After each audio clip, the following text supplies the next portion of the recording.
I'm sorry, I can't even talk right now. How full this room is right now.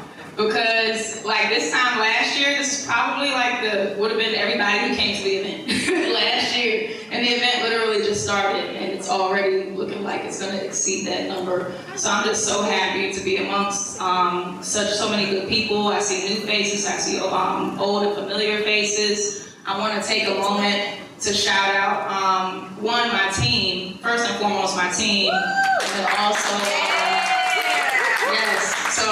AJ, who's our vice president, you'll see him cosplaying Professor Utonium from the Powerbook Girls.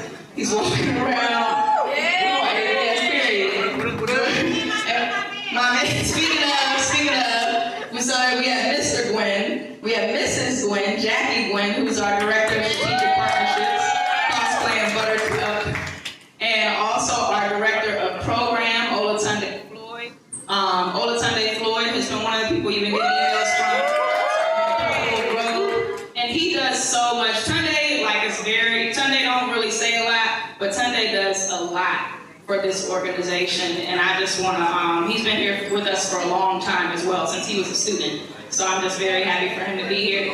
And unlike Sam, obviously we got Sam here, Sam from Oregon, who's doing our video. So shout out to SF Design.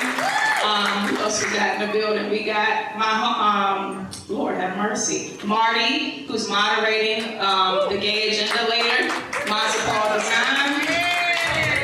And at the registration table, who you probably saw when you first came in, are actually my best friend and my line sister, Erin and Tomika, Erin Slough and Tomika Dyer. So they all like been here, just like we really are kind of a family now. And I'm so glad for you all to be a part of this family. Last but certainly not least, I want to shout out Troy Jeffrey Allen, who's moderating 2 panels today, after feature HBCUs and Buds in Business. So Corey Michael Floyd, I see you too. I'm like, who am I forgetting? Corey Michael Floyd came all the way from Philly and has a really awesome martial arts panel for you guys. Also, I just posted the schedule on the Instagram page, so you all should have a good rundown for that. But I want to, last but not least, give a special shout out to all of our sponsors, especially all the people who are here today, Peak Relief, Summit Wellness, Goldsmith Education, On the Stack, Blurred LLC, Paper Moon, Black Lotus, we have Julia Press Simmons who's here, Bill Campbell, Warp Vortex Art, DMV Anime Club. You guys are like really in for a treat today. Of course, Plus Ultra Entertainment, who has been just really supportive of us for years and years and years. Shout out to Rakoy and Gio. Who am I missing? I think that's it. My auntie, Angela Phillips, is also here. And she's got a skincare line that you're really in for a treat for. And her daughter, Ashira, is actually going to be performing tonight. She just graduated from Spelman College and is a former dancer for Mahogany and Motion, which is Morehouse's dance team. So you guys are really in for a treat. And without further ado, I just really want to give you all a chance to enjoy today for all it's worth. There's a lot of awesome vendors, indoors and outdoors. We also have a pop-up arcade. Indoors is straight across the hall, sponsored by MadFest and Valentino Workshop. And we also have some really cool arcade cabinets, about 4 of them that are outside. Also kind of like connected through MadFest. But Derek, who has his own arcade business, is a black-owned business, and he's here providing the arcade cabinets today. So that's pretty much it, you guys. I'm just so humbled. I have so much love for each and every one of you, and I really do hope that you have the time of your lives today. Yeah.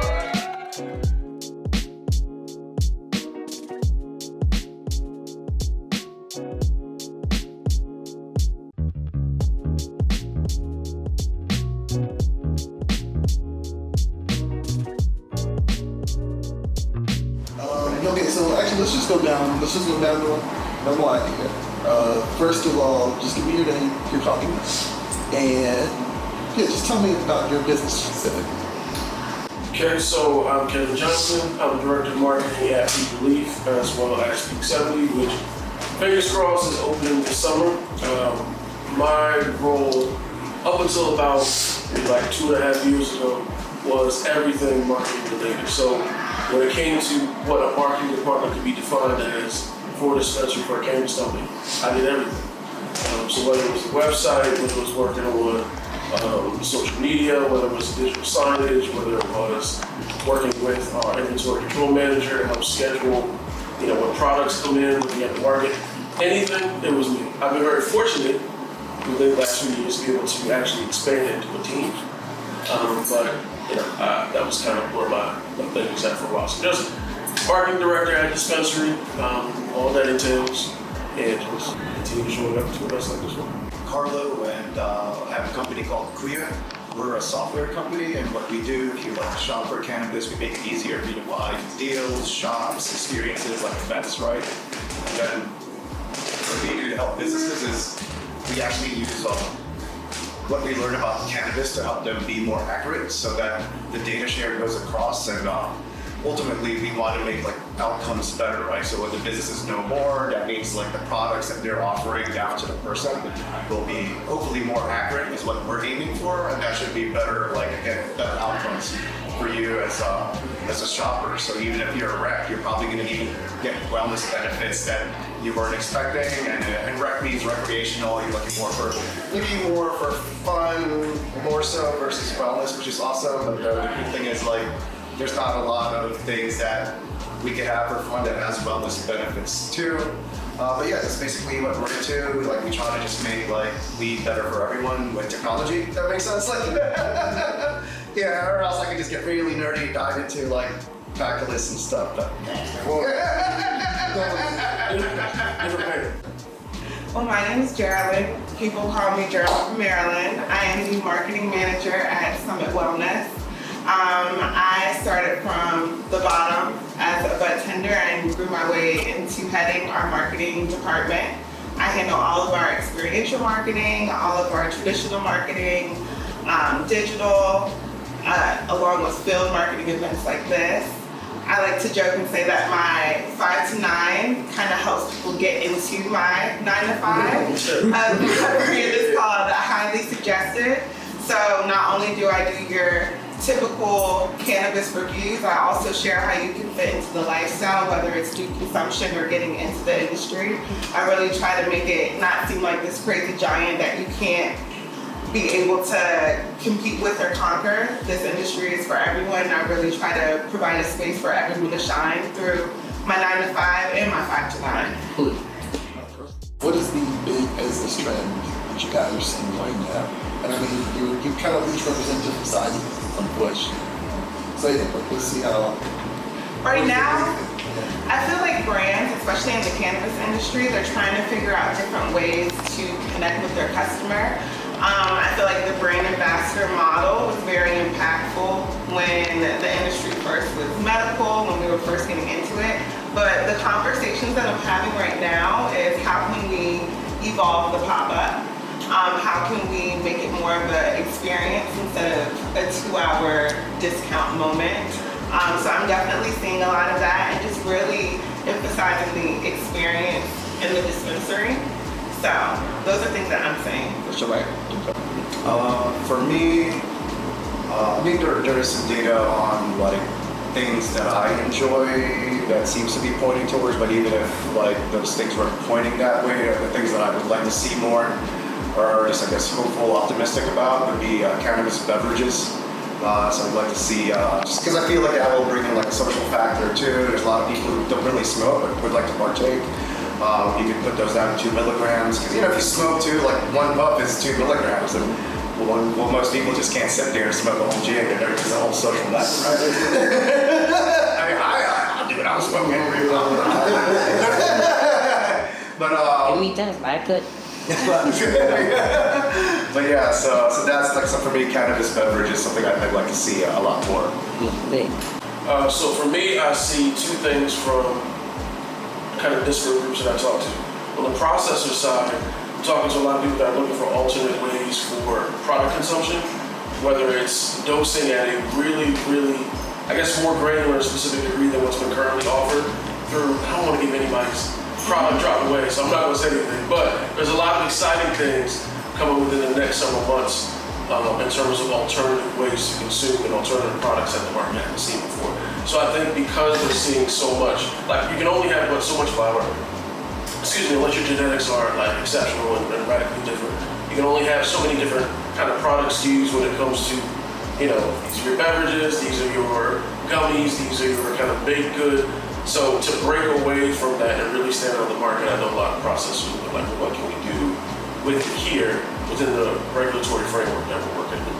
And the people are getting real creative. So I've been privy to a lot of conversations, but I've seen a lot of things that come up in the next couple months. On the customer and community side, for us, we're an independent dispensary. We're not vertically integrated, we're not an MSO. So there's only so much we can depend on when it comes to like competitive pricing, really good loyalty program. So the trends that I see in terms of one of the things that drives revenue for us is showing up to spaces that are unexpected for cannabis companies to be in, because that brand awareness is it's so valuable because you're not in any sort of competitive landscape, unless there's other companies that are already aligned with what you're doing anyway. And then you have the advantage of potentially working with them on something.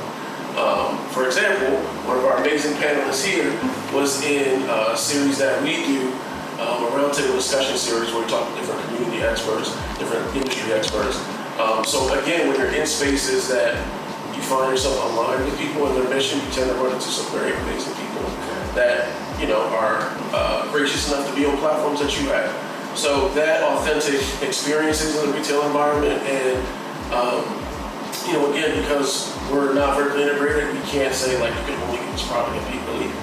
But what we can say is the type of retail experience that you'll have, the type of community engagement and levels of transparency that we offer is very rare, and you're not going to find that a lot in the industry. We're very, we can open our books and show you when we say community investment that we know what we're talking about. So I know a lot of community and customers are looking for brands like that are transparent so that they know where their money is going and if it's being invested. So Geek Leaf doesn't do exclusive product. Like you guys don't have like a... No, we don't have a grow, we don't have a process, so we can't say this is a peak relief strain that we got. This isn't a processed peak relief product. We can say we have, I think, the best loyalty program in the area. We think that our menu is one of the most expansive. So there's other things that we have to do in a retail sense that can make us competitive. But what we really see is, again, going to spaces that a lot of companies are not, and actually being transparent enough to show what community investment means. That trust that you get is invaluable. So communities are willing to spend money in places that don't spend money with them. I did jump in on that. I want origin stories. Oh, yes. I like the origin stories. I think they put you in the right frame of mind. Yeah, sorry. I gave y'all. Well, it's my fault because I didn't ask you a question. What wants to jump in first? How did you get into this industry? Also, how did you discover cannabis? Let's talk about that a little too. I think that's kind of fun. Two heavy ones. Well, I first discovered cannabis in the 9th grade. But as far as how I got into the industry, I'm a mom of 3. My daughter has special needs, so I would find myself working in your traditional spaces, and I was being pulled if my daughter had an emergency. So I ended up developing my own virtual assisting business. I would work with different small business owners, real estate agents, things like that. And because I was working from home, I was like, I'm very big on community. I'm very big on coming together with people. So I started to do different monthly meetups. And so, again, like I said, I got introduced to cannabis in the 9th grade. So of course, when April came around, I had to do a 420 event. And when I was getting quoted on prices, it was from people who I felt like did not know the plant like me. And this was with me not even having the knowledge that I had now. But I was like, you don't even appreciate the plant like I do to charge me this crazy amount to just give me like 12 ounces of oil. So for that event, I ended up catering 40 women, and they fell in love with what I created, and I started to get different orders. So I started to create small batch edibles. Again, I said I am a mom of 3, so I was like, I can't see this going but so big without me feeling like it's gonna draw some negative attention. So I was like, I want to get into corporate cannabis. So I was banging the streets, applying, figuring out what people were looking for, because again, I was out of the workforce, like the actual in the office corporate setting for about 7 years. So then, I was able to just see how it worked out and seeing who was attracted to what I had as far as experience-wise. And I ended up opening the first consumption lounge here in Maryland. I worked for Ceylon House. And that was very cool because I was able to enter the industry not on the retail end, but the lifestyle end, which I felt like I was cultivating with my small batch edible business. And when they started to transition into like a more niche event style, I went to their dispensary. And from their dispensary, I went to Summit Wellness about 3 years ago, and I've been there ever since. I started in ground zero as a budtender, like I mentioned earlier. And I just continue to evolve with the company, and now I'm our marketing manager, and I've just been able to position myself, position the company. I've been able to freelance with different brands like Holistic to do different events with them and consult with different brands that we now see on the market right now, while also helping different workforce nonprofits build training programs to help with different people who are looking to enter into the industry, along with creating different opportunities for people who are already in the industry. So yeah, and like I said, with my highly suggested brand, I try to build on that, along with creating different opportunities that can help even out the green space. I always advocate for the bud tender. I like to joke and say I get to see the glory as a manager, and I feel like the pipeline is kind of messed up. So I'm always advocating for the bud tenders. I'm always advocating for the customers, and that's really my pride and joy while I'm here still today. Thanks for that. I was going to throw this to Carlo. All three of you talked about this. Is there a data point that you find surprises people about the cannabis industry? Like, I think it's just like, people go, truthfully, I've always heard about the healthcare benefits of it, right? But here you guys expound on that. Actually, it's actually surprising. So, like, is there anything else outside of that, like a particular marketing perspective or from tech that you have brought up to clients or customers, and like is consistently surprising to them? So some of the things that we have to consider building our product, right, to be more accurate and to really have the the cannabis like consumer at heart, it's like scientific modeling and stuff. And what I want to do is actually like really advocate to people who consume cannabis. One of the things that we really are looking at, or for us who smoke a lot and are really super nerdy, or some point we're into like the terpenes, the esters, the acids on top of the THC. So there's all these compounds within the cannabis, the cannabis plant, right? And Maryland's one of the states that tests these terpenes a lot, right? And terpenes are just these other things that help with the flavor and effect, just compounds that the cannabis plant makes with on top of the THC. There's trichomes, there's little like shiny things when you see the weed pictures that are really pretty, so these little mushroom-looking dudes on top of the weed. those are like pretty much just like chemical like factories on like a plant. It's fucking cool shit. They make like 100 or more compounds. But basically, I'm getting really ultimate lesson behind this is that there's a shitload of chemicals in there that are like have all these different things. So you got this like truly almost like this like truly an amazing plant, right? Because it's like a wellness factory basically, and most people are just chasing THC. and then even if you like to get fucked up, it's actually all the other shit too on top of THC, or else it's gonna get fucking maybe anxious or obnoxious, or when you're just like, oh my god. Like, sometimes it's like that off balance, and I'm not a doctor, disclaimer, all that stuff, but so far what we're noticing from these studies that we have to deal with regulations, right? So that's why we're still dealing with it, still somewhat opaque, right? All this like us having to like be as a corporation trying to do things at a scientific level, and not like NIH or the government because we're blocked from it. But yeah, that's like quick lesson on all that stuff. Look into other shit. There's a lot of starting to bubble up more, but you can get a lot more from your weed. And secret sauce, the $25 weed was grown in the same exact place, literally right next to the $55 weed. And it only got priced that way because it had lower THC. And my favorite should be sometimes being a 20-23% THC. But I got all that other shit, and that's actually, for me, that body high is what I get at.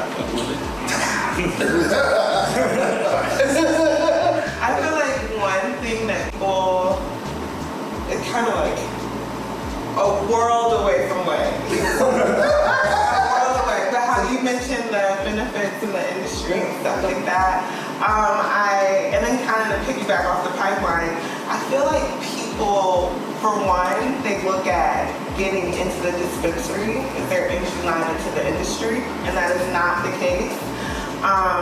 And then I also feel like the allure of being in the dispensary overshadows how low paid our entry workers are.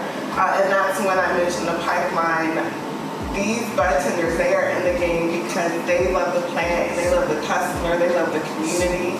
And I don't think that people necessarily understand how heavy that is, because cannabis is looked at as a regulated substance, as a medicinal piece to someone's lifestyle, and they get paid less than someone who's working at like McDonald's. And I feel like, not to discredit McDonald's, however, they're not even handling alcohol, you know what I mean? And we really are in a position where we're advising the customer. Of course, we have our clinical directors in the dispensary. There's different organizations like B411 that can give you more clinical support, but the person that you're leaning on the most to help you with that purchase, to help you with that immediate relief, is your budtender. And they deal with the brunt of the weight of the company. If the owner wants to make a change to the business, he's not in there, or they're not in there to facilitate that change. That budtender who is grinding sweat and tears, to support the community is doing that. And I feel like the weight that the budtender carries is overlooked.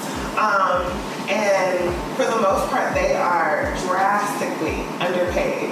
And when people are looking at, when brands, what I notice, when they're looking at getting their brand into a store, they're immediately going to management, they're immediately wooing the management team.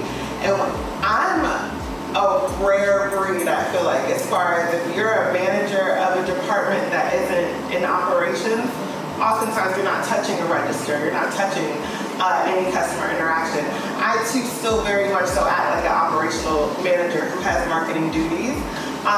So I touch my budtenders every day, and I see what they go through every day, while at the same time I'm being taken to Fogo de Chao and everything else with the managers who are not touching this product at all, like ever, other than signing off the owner's money. So I hope the new trend that we see happen 2026 and beyond is that our budtenders, the ones who are truly carrying this industry, I want to see them being taken care of appropriately and as they should be. Whether that is from their benefits, their hourly pay, how they're being treated by different companies, how they're being treated by the company that they're breaking their back for. That is a hill I will die on for my budtenders, and I want everyone to understand how much they're supporting this industry. Man, I've got some spellers. What about you guys? What's so say? We got two very passionate responses. I just like doing them. So I think when you mentioned data points, two different things kind of popped in my head. Data points as maybe like an executive at Cannabis company, and what's important when it comes to how cannabis is used to like a patient or customer or community member, something like that. So I think for business owners, if you're working in the cannabis industry, unless you're going to, again, invest very specific resources and amounts of money and capital in the communities that you're a part of, just don't bother to jump to that community. there's still so many predatory companies that exist in Maryland. And so I'm just looking at the camera and say there's a lot of predatory companies in Maryland, and a lot of the conversations that customers and patients and even staff are not privy to oftentimes is that when you go to some of these larger events, the conversations that you hear are not around the well-being of the members of our community, just flat out. And our customers, our patients, our community members are smart enough to know when that isn't the case, because that lack of authenticity comes across in every aspect of the business, whether it's the retail experience, whether it's staff interactions that customers see from staff amongst themselves, whether it's how executives show up in public spaces, in the news, what they champion and campaign for when it comes to the industry. All these things are very public knowledge.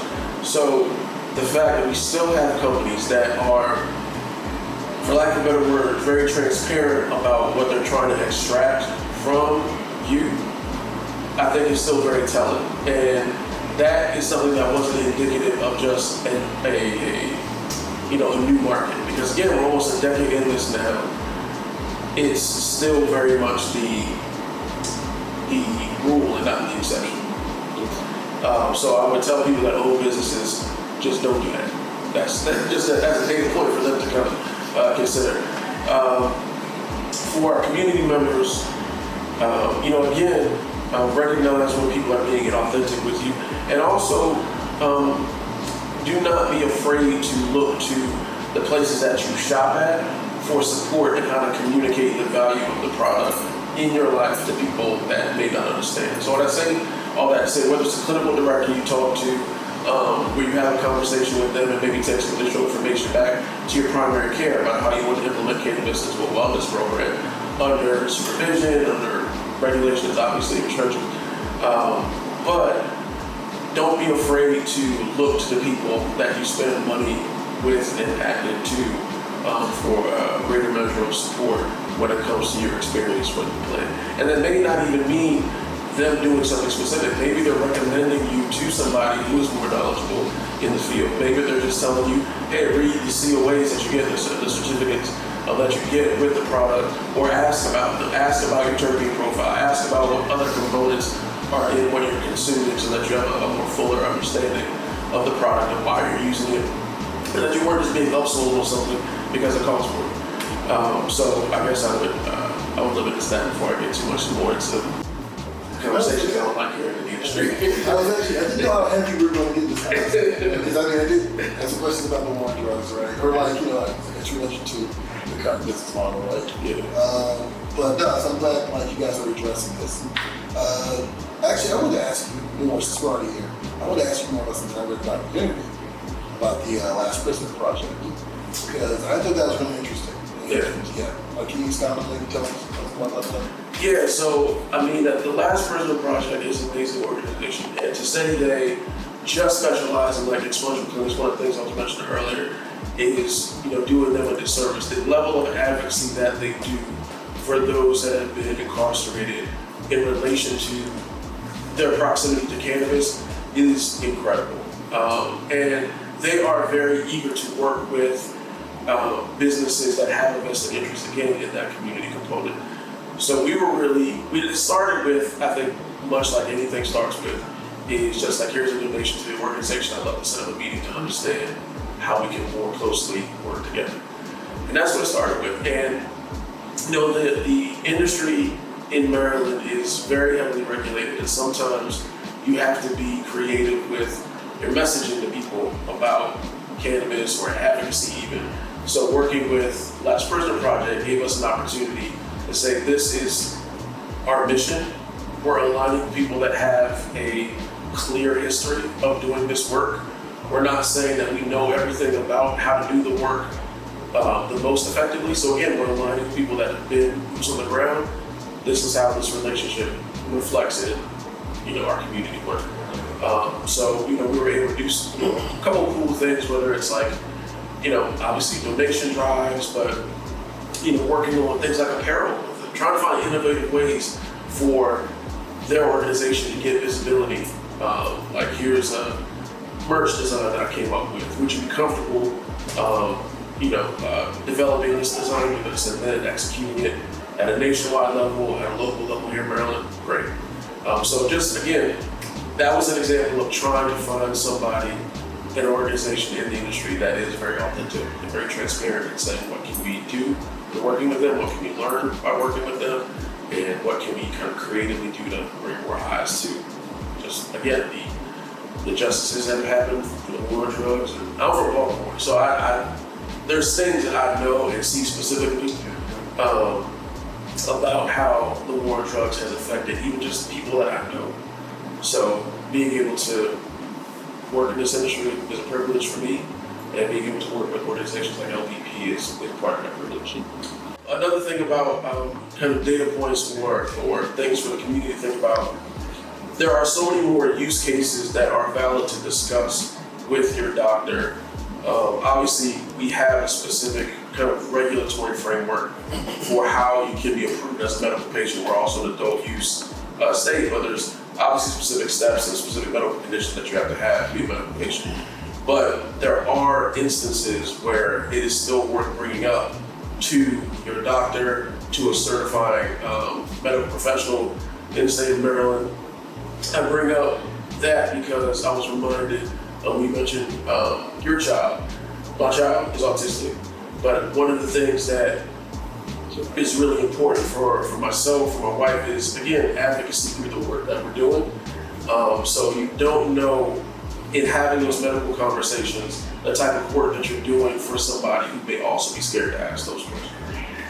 I see a lot of customers come in at various stages of life where they're coming in because they were advised to come in by their physician, but due to different religious backgrounds and, not hoping to not offend anybody, I feel like we're starting to see more of that. Like, they're not hoping to push someone who, regardless of whatever you practice, because certain roots run deep, And so I'm starting to see a shift in physicians looking at cannabis as more of a medicinal component. It really is, unfortunately, certain things that are holding them back to thinking that if they do consume cannabis, that will then block them living a well life in other areas. Yeah, I mean, because, and again, not to offend anyone, I serve at my church. I'm not just God-fearing. God is the center of my life. And when I look to do more leadership roles, I was Maryland Cannabis Advocate of the Year. It's something that I wear proud. I'm not in this industry because I just support people getting high or because the money is just so great. So when I'm coming to the table to want to do more leadership things, I share that I'm in the industry. And they're like, Jarilyn, I love that heart you got. You can serve on a team that you're looking to lead, but as far as you being a proud cannabis advocate, to be the face of the team, to be the leader of the team, there is that block there. But I look at that as my sacrifice because I truly do feel like God has put me in this position to help decriminalize this plant, to be able to express the beauty of the plant and share the benefits of the plant. But I personally feel like it's shifting now. It's people really not wanting to offend anyone, but knowing like, you could probably use a gummy. Well, I mean, I appreciate you sitting down talking with us. I'm actually thankful that we got more real during the course of this conversation. I think that's both what something very impressive to teach you talking points. I guess just let people know where they can find you online. Probably the easiest thing to do. Well, you can find me on Instagram, Jarilyn from Maryland. I'm also on Threads, and then my Substack, highly suggested.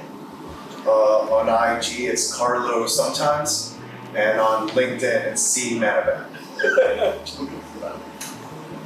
So I will, you can find me at second koan on everything. Second number and then koan, Koan. I also, in addition to Pete, also am on the executive team of an organization called the Chicory Project. I'm plugged in. Chicory was a magazine in Baltimore from the mid to late 60s to the early 80s. I was very fortunate to be part of the revitalization project to bring the magazine back. It's an arts and advocacy platform for creative voices in Baltimore. So check that out as well at thechickoryproject.org. And then obviously Peak Relief, peakrelief.com. Peakstagram on Instagram because it's our fourth IG account because Meta has just started coming to an understanding with cannabis. Thank you very much, guys. I appreciate it.